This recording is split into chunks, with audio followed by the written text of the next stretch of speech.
What's up, guys? Welcome back to Newswave. Well, it's 2020, and turns out the Wii U isn't dead just yet. We got a rating for a game, and I thought we were pretty much done with the Wii U, but maybe this will be the last game created for the Wii U. I don't know. It might be. We'll go over what's happened there. And then also, Ninja Theory. We've seen 2 games from them so far. Remember, Hellblade 2 got unveiled, and that looked amazing. They're doing another game. Yeah, yesterday, they just came out today.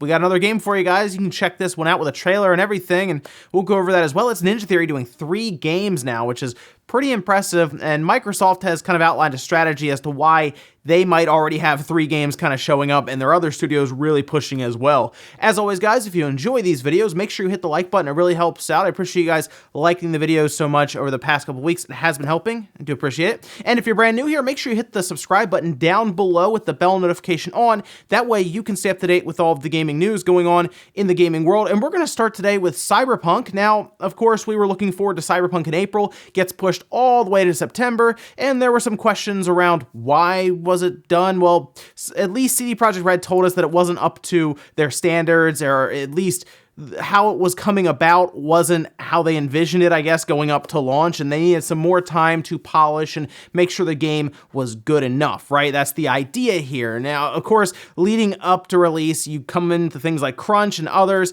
and that a lot of the time has to do because you're scrambling, trying to get everything done, and specifically a bunch of different versions of the game, and that seems to be something going around right now after it was mentioned on a podcast. Now, according to Boris Niespiliak, they said that, well, apparently the reason it was delayed is because the original Xbox One, I'm picturing the VCR, not even the Slim, the original Xbox One was just struggling badly to run this game. And it makes you wonder about Microsoft's strategy going into next generation with the Series X, bringing forward that VCR, the Xbox One, and if it will really hold back the current or the platforms coming up, and if it's a great idea, because if a game comes out and it's terrible frame rate or it doesn't look good, is that really what you want to be selling at that time? If it's not, like, at least the Switch, like, all right, so a port might go to the Switch and it might have the frame rate or the resolution might be lower, but at least has the idea of, oh, it is a portable system, so okay, that is a trade-off that you get for that convenience, but there's no real trade-off for putting it on the VCR, but interesting stuff there, and we'll see how that turns out going into the next generation. Oh, we also had more Game Pass games announced. A few of these I want to check out that we'll talk about here, but let's go down the list as to what we can expect after it was announced on Twitter and then put on the Xbox news site. As you're seeing here, we can look forward to, starting today, to A Plague Tale: Innocence. That's actually one that I want to check out. That's going to be on console and PC for Game Pass. Then we have Indivisible, which is one I'm unsure of. I see it all the time when I go to different game stores, and I have yet to really pick it up, and I keep looking at it, but I guess it's going to Game Pass, so I'll try it there. You'll have to let me know if you've played Indivisible, because that one does look pretty interesting. And then on January 30th, we have Sea Salt, Fishing Sim World Pro Tour, and right now, Game Pass keeps looking better and better. Now, recently, they've put things like Children of Morta, Frostpunk, of course, Grand Theft Auto 5, and Tekken 7, so they have been stacking up the games there, but looking at this, I immediately saw Plague Tale and then Indivisible. I'm like, oh, I wanted to try those, and I haven't got around to picking them up. Well, apparently, today I can go download them on Game Pass. Maybe I'll do Indivisible on the console, and then on PC I'll grab Plague Tale. So wow, this has turned out pretty good for Game Pass. I'm liking what I'm seeing here. Let me know if any of those were interesting to you, and if you've played Indivisible, let me know about that one. Also, I want to point out that something that yesterday I saw and it just blew my mind. Consider Super Nintendo games. We've talked about widescreen. We'll now consider ultra widescreen support. You're seeing way more of the game than you're supposed to see. Well, this video was posted along with it just being available now, by the way. This was posted by LibRetro. It is the BSNES HD Beta Core for RetroArch, and you can actually pick this up now. It supports a lot of different things, which includes upscaling, of course, to higher resolutions. They even played around with the Mode 7 option to make it look a little bit more smooth and just overall better on your monitor. But then they also showed the support for ultra-wide 21:9, and it looks insane. Like the Link to the Past that I saw looked crazy. We're definitely not supposed to see all of that, but I love that the Super Nintendo keeps getting this kind of shine. I love it in general that retro gaming continues on. We just did a whole modification for the GameCube so I could fit a SD card in there, and then we see emulation continue to take steps forward. Maybe far in the future, we'll say, Nintendo does another Super Nintendo classic and it supports all of this kind of stuff. That'd be kind of neat. And guys, with some of the quick news out of the way, let's get into the bigger stuff. Let's start with the Wii U right away. I couldn't believe this. I said, wow, there's another game coming to the Wii U. And it's not like a massive game. It's a game that came out last year and I liked it. And I guess it's not too surprising because they are moving this game to quite a few platforms, but still it's the Wii U. So here's a rating that showed up on the ESRB ratings board. And yes, you can see right away it is Shakedown Hawaii from VBlank. Got that teen rating, but the weird thing is seeing a new rating show up with the platforms on the left saying Wii U. Now this game has also gone to things like the 3DS and the Vita, and it just came out last year. I remember we played it and did it in a video and all that, and I liked it. It's a fun game. Of course, it's basically their sequel essentially to Retro City Rampage. I like that game also, but to see the Wii U get another game in 2020 is strange, right? I mean, we're years out now from when Nintendo just discontinued it. We're over 3 years out now, right? Around that. So to see it get another game is odd, but it does make you wonder, what's the last game that's going to show up on the Wii U? Because I thought we were done, and I didn't go back and look which game was the last one before this. This hasn't actually come out technically yet. It's basically been announced essentially through the ratings board, because again, when you rate something and you spend that kind of money to get it rated, usually you're going to be releasing it. Same with that Mortal Kombat collection that we talked about yesterday. This should be showing up, and I'm curious what kind of sales they'll get from the Wii U. I'm also curious how many people are still playing their Wii U. You'll have to tell me if you still have it hooked up and you're still playing it. Considering a lot of those games are being moved to the Switch, I do wonder how that audience is right now and how many people they have to sell to. Although I think I remember them mentioning Wii U support before it even came out. So maybe they were thinking, hey, at this point, we might as well fulfill that promise. They did for the 3DS, right? And the Vita, and even Mac, right? Now they're just getting crazy over there. But hey, another Wii U game. The Wii U at least made it to 2020 with game releases. Can it make it to 2021? Probably not, but I guess you never know. Next up, let's talk about a court case between Nintendo, Germany, and Norway. And this is a court case that, for the most part, consumers shouldn't have wanted Nintendo to win, and it seems like they did. Now, it's already been appealed, but that apparently won't take place, or at least the appeal won't go through or take place for another year and a half, or upwards of 2 years even. And this has to do with pre-ordering games on the eShop. Nintendo does not want to refund any of these if you want that refund ahead of, before the game comes out. So let's say we're rolling up to Animal Crossing and you pre-order it now, right? You go on the eShop, you're like, I'm gonna pre-order this thing and I'm gonna pick it up. But then ahead of its release, you're like, I can't get it right now. I don't wanna pick it up. Something came up maybe even in the news and you're like, well, I'm not buying that game now. It's Animal Crossing, so, most people who pre-order it probably already have their mind set on it. But at that point, even if you've downloaded and not played it, because of course it's not been unlocked yet, you can't get a refund for it and basically give the game back. Nintendo doesn't want that to happen, and it looks like the court ruled in Nintendo's favor, saying, sure, okay, yeah, they don't get a refund for that, which is strange, because of course most people look at this and say, well, you haven't played it yet, you should be able to just return it and get the money back, right? Because you haven't actually played it. Doesn't seem to be the case, and that's obviously not good for consumers. That's less rights for consumers at that point. I don't think it's too crazy to consider the idea of getting a refund for something you have not played yet. I mean, a lot of retail stores even, you can technically go in and just cancel your pre-order. If you go to GameStop, I mean, can you imagine that if you pre-order something from GameStop and then you go there and you're like, I don't want it anymore, and they're like, one of the law says you can't cancel your pre-order.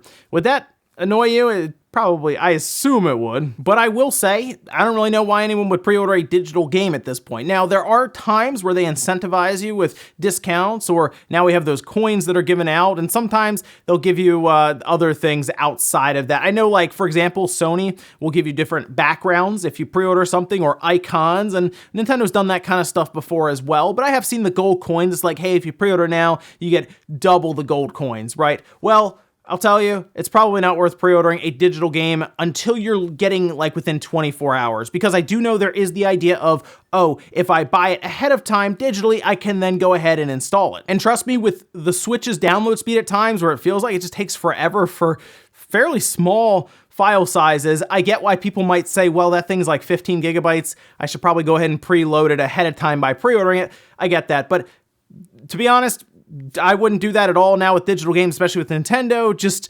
wait within 24 hours. If you know you're getting it, you're good to go. You know, the funds are all good, everything, then pick it up. Don't pre-order it months in advance because, one, you never know. I mean, a delay could even happen, right? Things could change, and then you're like, well, I'm not going to wait.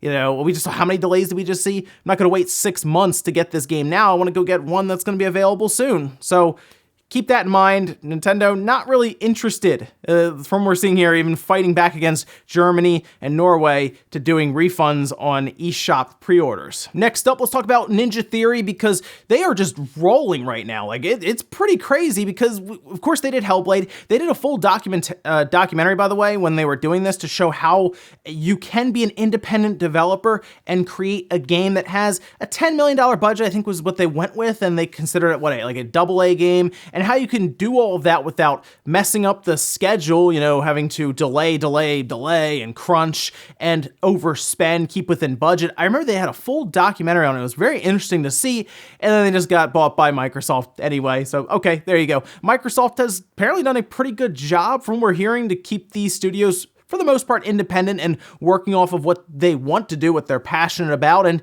yeah, it does seem like there is a bit of a theme. Ninja Theory is seemingly doing what they want. Bleeding Edge was something they had been working on for years, and Microsoft just greenlit it and said, yeah, okay, let's get this going, let's finish it up. Hellblade 2, of course, that makes sense. And now we have a whole nother game, Project Mara. Now, they put out a full trailer, there was a massive press release, and there's quite a bit of information around this. Now, just taken straight from the press release, just so we can get an idea as to what we're looking at here. Project Mara will be a real-world and grounded representation of mental terror based on real lived experience accounts and in-depth research. Our aim is to recreate the horrors of the mind as accurately and realistically as possible. Project Mara will be an experimental title and a showcase of what could become a new storytelling medium. So right away, hearing that, I'm interested because it sounds like Ninja Theory is very interested in trying some new stuff when it comes to storytelling, and the trailer itself, one, visually looked great, right? But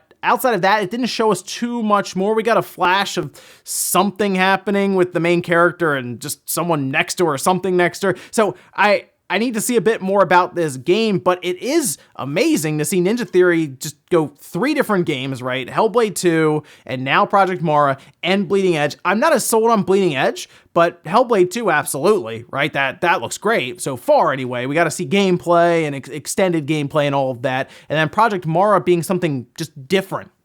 That's the biggest thing, right? Microsoft needs titles like these that are just out there and a bit different compared to, you know, Halo, Gears, Forza. I like this idea, and right now I'm really liking what I'm seeing out of Ninja Theory. But let's get some gameplay out of Hellblade 2, and then we'll see where Project Mara goes. And after that, if everything turns out well there, Ninja Theory might be, or at least become, the studio to keep an eye on. And in our last bit of news, let's talk about the Famitsu Sales charts. We're actually going to jump over to the top 10 here, and you can see at the top, Yakuza Like a Dragon, which is the RPG Yakuza game that just came out at 156,993. That's not bad, considering how much controversy was around this because they wanted to shift to something a bit different, like a turn-based RPG. That's pretty good. Dragon Ball Z Kakarot was below that on the PS4 at 89,537.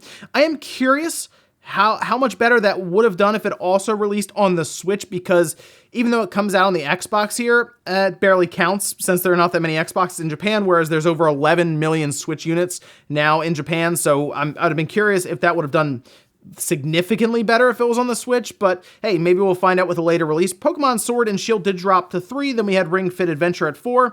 Romance of the Three Kingdoms actually debuted at 5 with over 20,000 units, and then we get to number 6, which is Tokyo Mirage Sessions. That is at 18,797. That actually debuts less than the Wii U version, which came in at 24,000 in its debut week, and then below that at 7, we have Brain Training, then Minecraft, Mario Kart 8 Deluxe, and then Super Smash Bros. Ultimate. And I want to jump over to the hardware real quick with the Switch at the top, 96,458, which is actually up pretty well, over like 25,000 from this time last year, and it's already moving along very, very well this year to date compared to last year to date, and then we're coming up on Animal Crossing, so it's going to get even more out of hand there. And then actually in a few weeks, it'll be over 12 million units for the Switch in Japan alone, which is insane. PS4 below that, 6,325. The 3DS is pretty much on its way out, 766 units, and the Xbox One at 74. The Vita is like gone. I don't see it anywhere on here, so I guess rip Vita. Now, Tokyo Mirage Sessions, of course, in Japan had some issues. It was the global release, so if you remember, Nintendo like apologized, did some refunds for that because they weren't super clear on which version of the game it was, and it seemed like anyway, consumers in Japan weren't thrilled for this version, and you can kind of see it in the sales there where it did less than the Wii U when that one launched. Although again, this is a re-release technically of a game on a new platform that maybe people had played, although there are almost 12 million Switch owners. You figured it probably would have sold better than the Wii U in Japan, and it didn't. Now, we'll see going forward. Maybe there were some stock issues. It's always possible. Maybe a lot of people are opting for digital. Also possible, but I don't think they were expecting massive sales out of this. I will say in the US, it actually did better on the Wii U there than it did in Japan. It sold like 50,000 versus 24,000, so it actually had like doubled up the Wii U sales in Japan at the time in the US. So maybe it does better there. It's hard to say on that one, but overall, probably not the best debut for Tokyo Mirage Sessions, although I don't think they were expecting like a ton or anything. But Dragon Ball Z Kakarot on the PS4, basically one platform in Japan, not too bad. And then hey, Yakuza Like a Dragon did pretty well despite its own controversy. And we'll finish up with the comment of the day as you're seeing here. This one is from Ted Tech saying, imagine dressed as the Doom guy in Animal Crossing. You know, I think it would be pretty cool if they did some like third-party inclusion or some fun little guest characters or costumes in Animal Crossing. I just remember back in the day on the GameCube, we had some really cool Easter eggs where you would collect the NES games, and that was really neat. Like, that was super cool. So if they did something, I'm not saying full games like that, but if they did something cool to be hidden in the game, like, sure, a Doom guy costume or costumes from Nintendo's own franchise, that would be neat. I've been out of Animal Crossing literally since the GameCube version, so I'm gonna check this one out. It's been a long time. I'm excited to check out Animal Crossing again. I don't know if I'm gonna get like super into it because that game eats up a ton of your time, and it's out on the same day as Doom, which I'm gonna get sucked into as well. But looking forward to both of them, hoping for some really cool hidden Easter eggs or something in Animal Crossing. And ladies and gentlemen, that's gonna do it here for Newswave. If you enjoyed this video, hit the like button, guys, really helps out. If not, hit the dislike. Leave comments down below about everything we talked about today, whether it is the Wii U, not gone yet, getting another game in 2020. Can it make it to 2021 with the help of other third parties and indies? Let me know about that one. Or Project Mara by Ninja Theory. 3 games coming out from Ninja Theory alone. It seems like Xbox is getting ready for next generation with all of their studios and possibly a 3 to 4 month release for each game going forward as we get to the Series X. Thanks guys for watching, and I'll see you next time.